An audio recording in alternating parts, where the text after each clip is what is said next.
午前4時、一通のメールが届いた。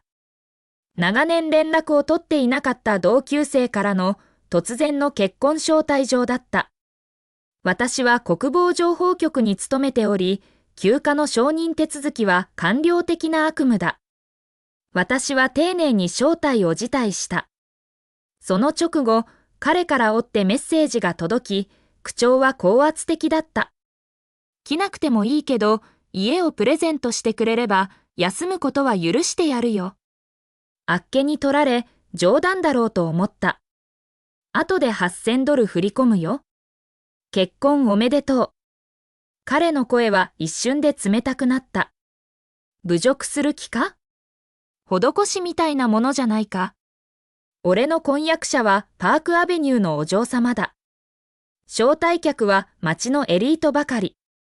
お前を招待したんだ家くらいは当然だろ。調子に乗るな。そう言いながら彼は得意げに電子招待状を送ってきた。開いてみて私は一瞬で立ちすくんだ。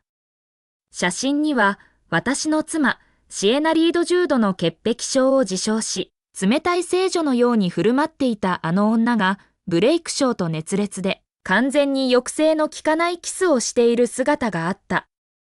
私は冷たく短く笑った。時間通りに出席するよ。家も送るから。特注のレプリカ屋敷だ。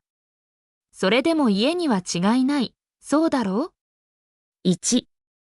ブレイクショーは私の口調の悪意に気づかなかった。彼は興奮して叫んだ。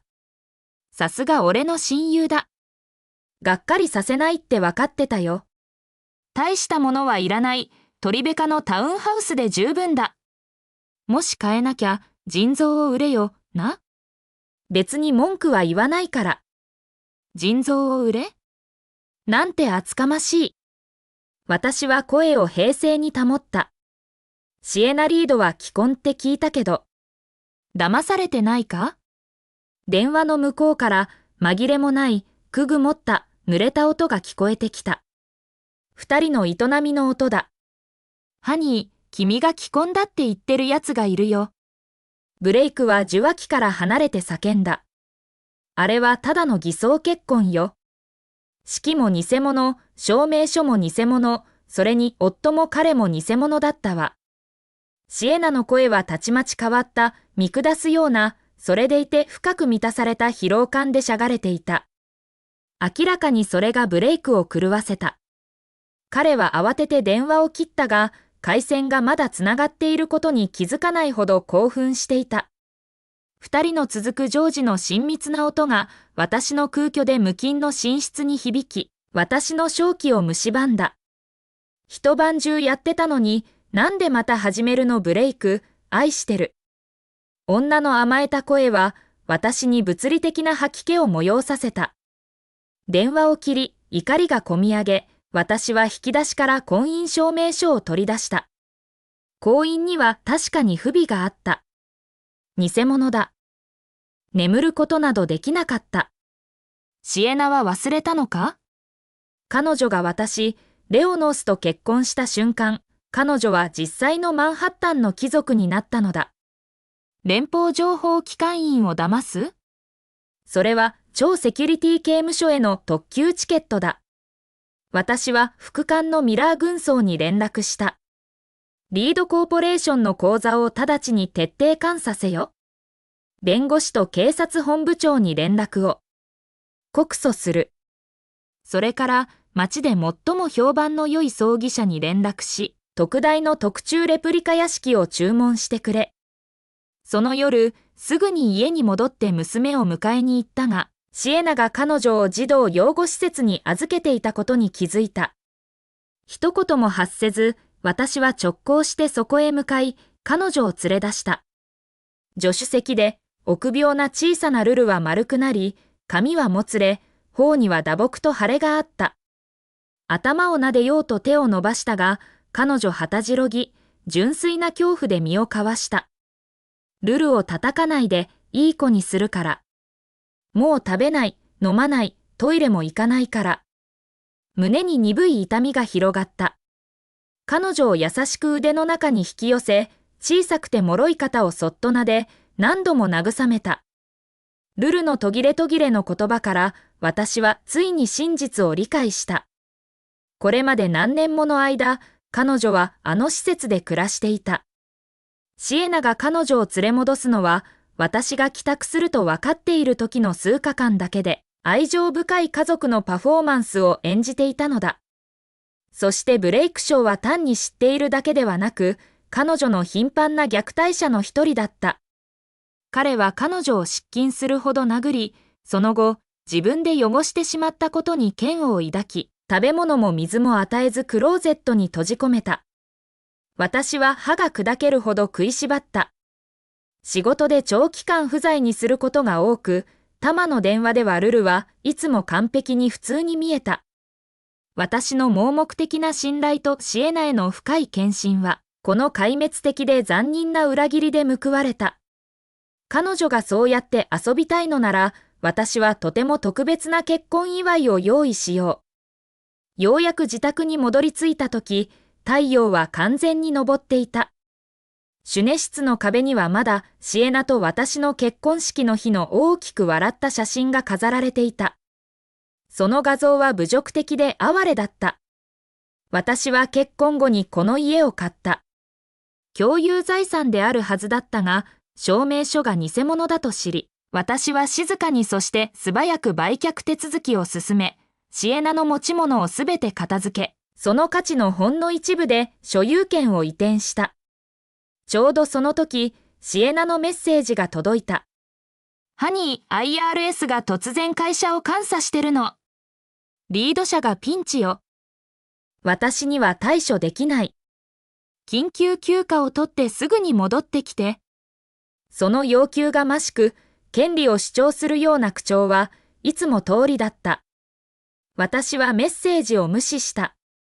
アクセルを踏み込み、ルルを結婚式場へ直行させた。到着すると、ブレイクだけが客を出迎えており、シエナの姿はどこにもなかった。ウェルカムポスターは、ブレイクに抱き寄せられるシエナの露骨な写真を大きく引き伸ばしたものだった。胸が締め付けられた。ブレイクに対してあんなに奔放でオープンなシエナが、私にはいつも純粋で信心深いマドンナのように振る舞っていた。6年前、私服姿で暗い路地で暴行を受けていた彼女を助けようとして、私は数箇所ナイフ傷を負った。後に私たちが出会った時、彼女は重度の精神汚染複合体誰にも触れられるのが耐えられないについて話した。私たちの娘は酔った時の一度の事故の結果だと主張した。今、私は彼女の汚染複合体は完結的だと気づいた。彼女が嫌悪していたのは私だけで、その嫌悪は私の娘にも及んでいた。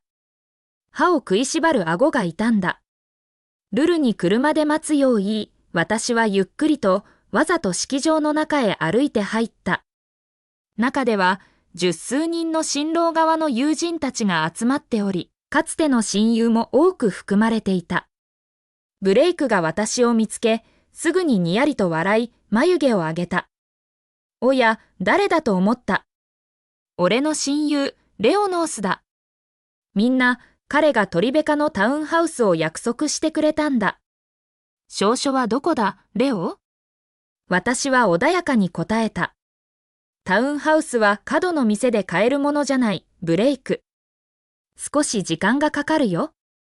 元友人のゲイリー・ウェクスラーは、金色のロレックスをちらつかせて嘲笑った。大物ぶるなよ、ノース。みんな知ってるだろ、お前は大学卒業後、どこかの忘れられた出先機関に直行したって。何年書類整理してんだ？まともなアパートも買えないくせに、トリベカなんて夢のまた夢だ。ここで胸を張るなよ。他の者たちもクスクス笑い、嘲笑に加わった。レオ、うちのブレイクはシエナ・リードマンハッタンの貴族と結婚するんだ。お前みたいな無名の存在は顔を出すべきじゃない。お前、祝儀すら出せるのか？昔の付き合いでみんなで少し出し合ってやろうか？彼らがブレイクに取り入ろうと躍起になっており、おべっか使いの群れに加わりたがっているのは明らかだった。ブレイクは慰める友人のふりをし、私の肩に腕を回した。レオ、お前は賢くて、見た目も良くて、学校ではいつも俺の一歩先を言ってたよな。でも、それがなんだ？金持ちの妻を見つけるべきだったんだ。なあ、式の後、シエナの大おばさんを紹介してやるよ。もうすぐ70歳で200ポンドくらいあるが、1万ドルの IRA と十分な年金がある。ぴったりだよ。お前の苦労を数年は楽にしてくれるさ。内心で冷笑した。彼の金持ちの妻はもうすぐ無一文で失脚する。ちょうどその時、ブラスバンドが大きく哀悼の曲を演奏し始めた。その後ろから男たちが巨大なハリコ製の屋敷のレプリカを運び込んでくる。ブレイクの顔色が鉄色に変わった。一体これは何のつもりだ？先頭の学士はとても丁寧だった。レプリカ屋敷のお届けです、旦那様。葬儀用バンドはサービスです。ご注文ありがとうございました。ブレイクは激怒して飛びかかろうとしたが、私は滑るように彼を遮った。私の結婚祝いはここにある、ブレイク。サインをもらおうか。レオノース、お前は死んだ。ブレイクがパンチを繰り出したが、私は簡単に受け止めた。一般人が私に勝った試しはない。他の者たちはたちまちブレイクをかばおうと突進し、レプリカ屋敷を蹴り踏みし、紙くずと木片に変えてしまった。ゲスのクズ。どれだけ病んでるんだ？結婚式にこんなものを送るなんて？帰り道で車にひかれろ。ゲイリー・ウェクスラーは鉄のスタンドをつかみ、私の頭めがけて強く振り下ろした。私はかわし、彼はよろめいてコンクリートに倒れ込んだ。ブレイクは私を指さし、怒鳴った。リード家はこの町を支配してる。リードの結婚式を台無しにしたってことは、お前がここから生きて出られないって約束する。内心で嘲笑した。どちらが死体袋に入って出ていくか見てみよう。何を待ってる？このクズをやっつけろ。ブレイクが言うと同時に、彼が雇った警備員たちが私に突進してきた。3人なら私にとって何でもない。あっという間に彼ら全員を地面に倒した。ブレイクはパニックになり、ゲイリーや他の者たちに向かって叫んだ。助けろ。リード者との契約を失いたくなければな。警備員と10数人の新郎側がついに私を圧倒し、床に押さえつけた。ブレイクの目には毒が満ちていた。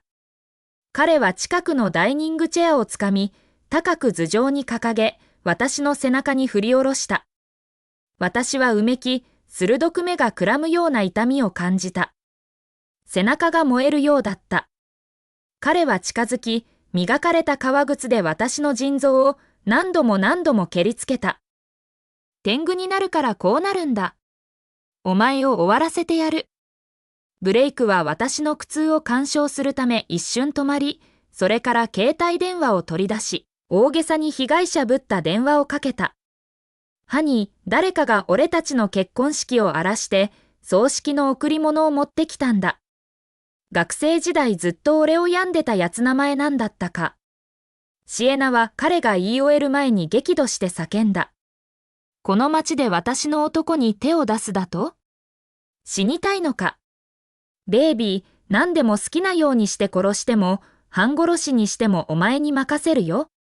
会社の用事ももうすぐ終わるから、すぐに合流してバックアップするからね。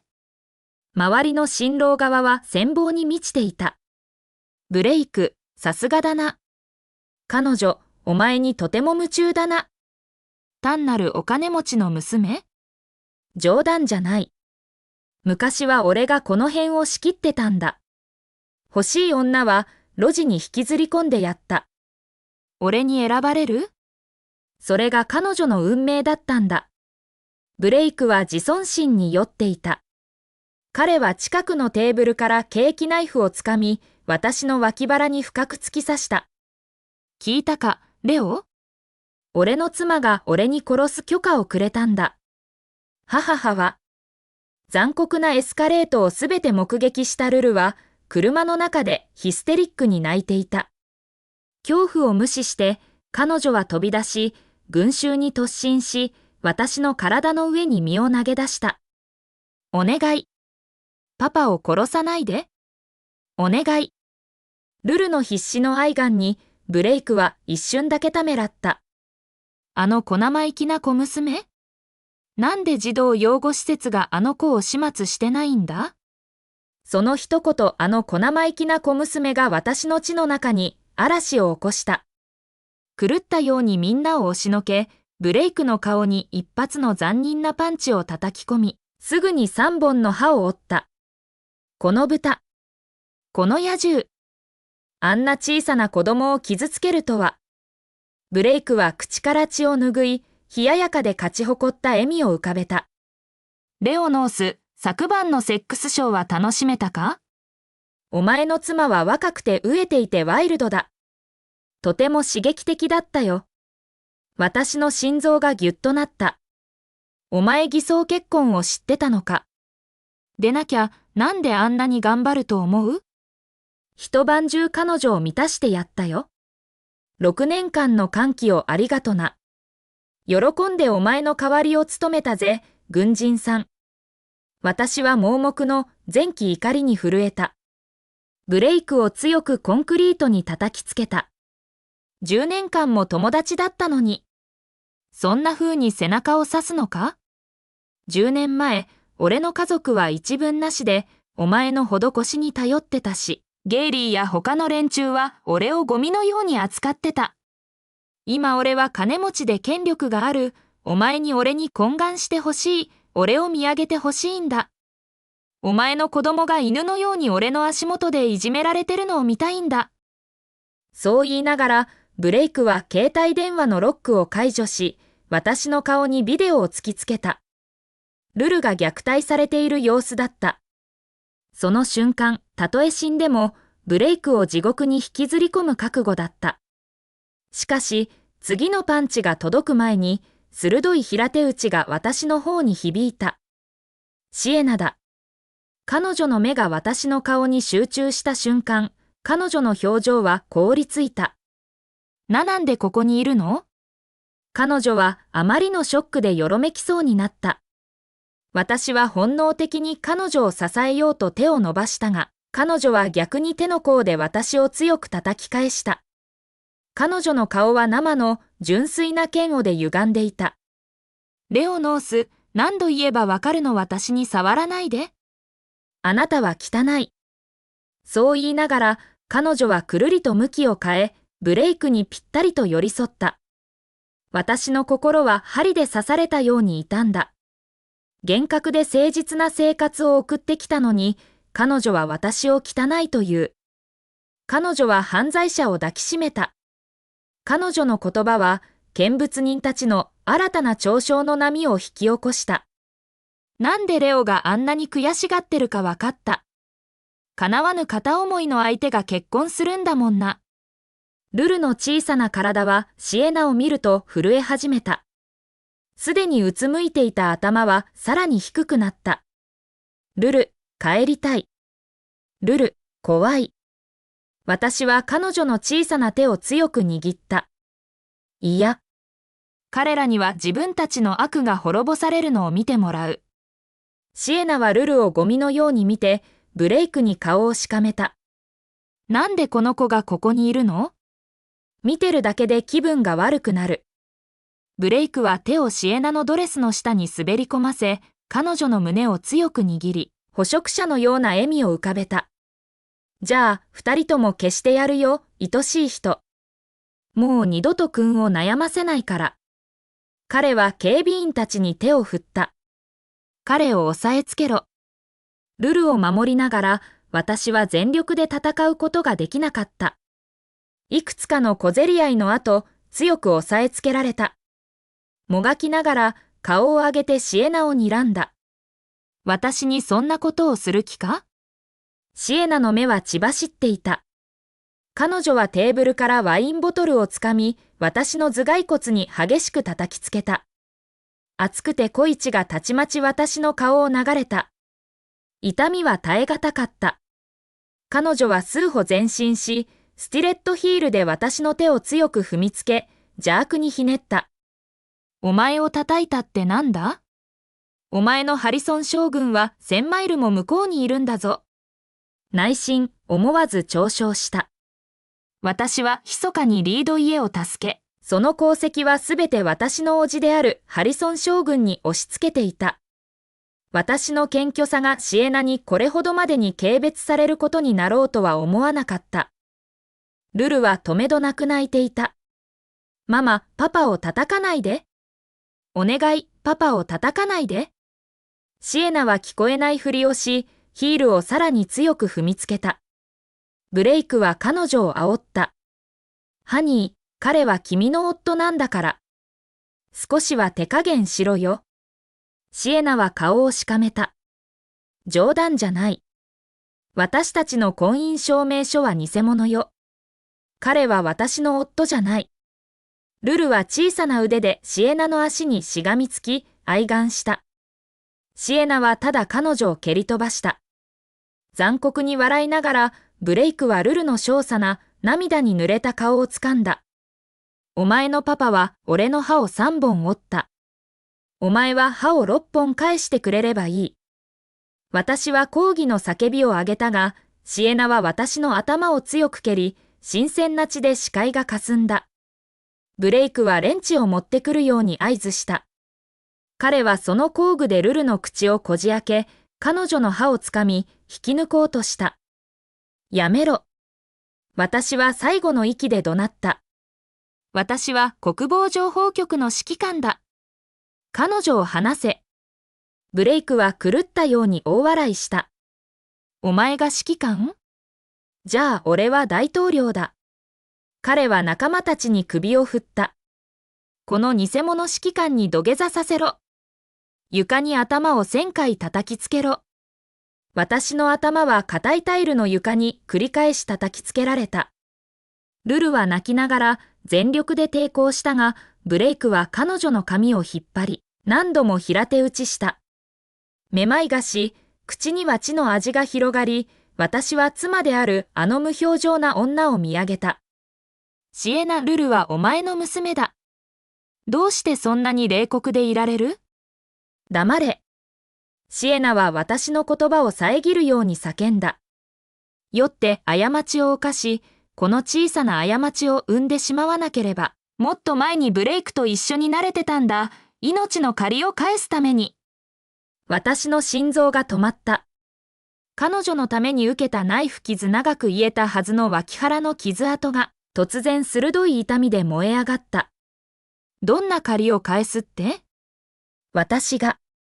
ブレイクが私を遮り、ルルの髪を後ろに引っ張って小さな顔をさらけ出した。過去の話はもういい。この小僧が俺の歯の代償を払う番だ。血に染まったペンチが降りようとしたその時、式場に一発の銃声が響き渡った。